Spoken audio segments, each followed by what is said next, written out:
If you want to understand Canada, you have to understand Quebec. Quebec isn't just another province, it's a nation within a nation, with a history older than Canada itself. The relationship between Quebec and the rest of Canada is like a long-running family drama, full of arguments, unity, and complexity.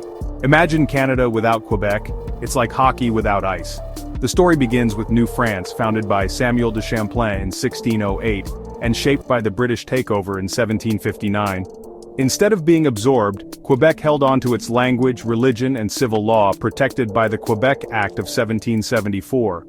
This act set the stage for Quebec's special identity, a society apart in North America. Crossing from Ottawa to Gatineau isn't just a bridge, it's a leap into a different culture. While the rest of Canada was shaped by British ways and global immigration, Quebec kept its French character. Author Hugh MacLennan called it the two solitudes, two peoples side by side but in separate worlds. Over time, the dynamic changed, but the main idea remains. Quebec's feeling of being a minority in an English continent drives its need to protect its culture. This isn't against Canada, it's for Quebec, shaping its politics, laws, and art. Understanding this history is key to understanding the ongoing relationship between Quebec and the rest of Canada. For much of its history, Quebec was traditional and very religious, with the Catholic Church controlling daily life. But the 1960s brought the Quiet Revolution, a big change in ideas, rules, and society. The main saying was, "Masters in our own house." Premier Jean Lesage's government took over electricity, creating Hydro-Quebec, and took control of schools and healthcare from the church. This helped a new group of French-speaking Quebecers to lead in business, politics, and culture. The Quiet Revolution made Quebec confident and modern, starting a stronger feeling of national pride. If Quebec could modernize on its own, why stay in Canada? This question would be a big part of politics for many years. The rest of Canada had to pay attention. Quebec's special identity today comes from this important decade. The Quiet Revolution set the stage for the push for independence and a new partnership within Canada. It was the moment Quebec became an active force, determined to shape its own future. The energy of the Quiet Revolution led to the idea of Quebec independence. The Parti Québécois, led by René Lévesque, won the 1976 election and promised a vote on leaving.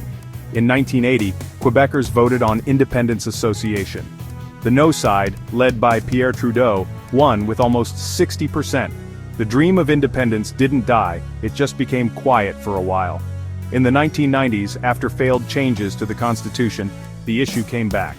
The 1995 vote was very close. The No side won by just over 54,000 votes. Canada stayed together by the smallest amount. This near split forced Canada to see Quebec as a special society.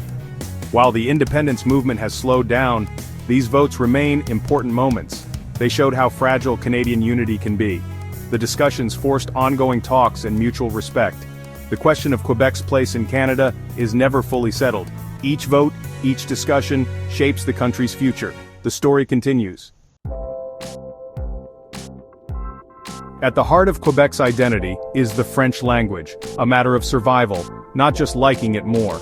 Surrounded by English speakers, Quebec has taken strong steps to protect French. The Charter of the French Language, or Bill 101, made French the official language of government, courts, and business. It also made sure new immigrants joined the French-speaking majority. Outside Quebec, the 1969 Official Languages Act made English and French Canada's official languages. Federal services must be available in both languages, from Vancouver to Newfoundland. This two-part approach, provincial protection in Quebec, federal bilingualism across Canada, shows our language situation. In Quebec, the focus is on keeping French alive. Across Canada, it's about respecting language minorities. The system isn't perfect, but it's a compromise that lets Quebec's French character grow strong. Language discussions remain central to Canadian politics. Quebec isn't just about language and politics, it's a strong economic player. The province is a leader in aircraft, with Montreal being home to Bombardier and other big global companies.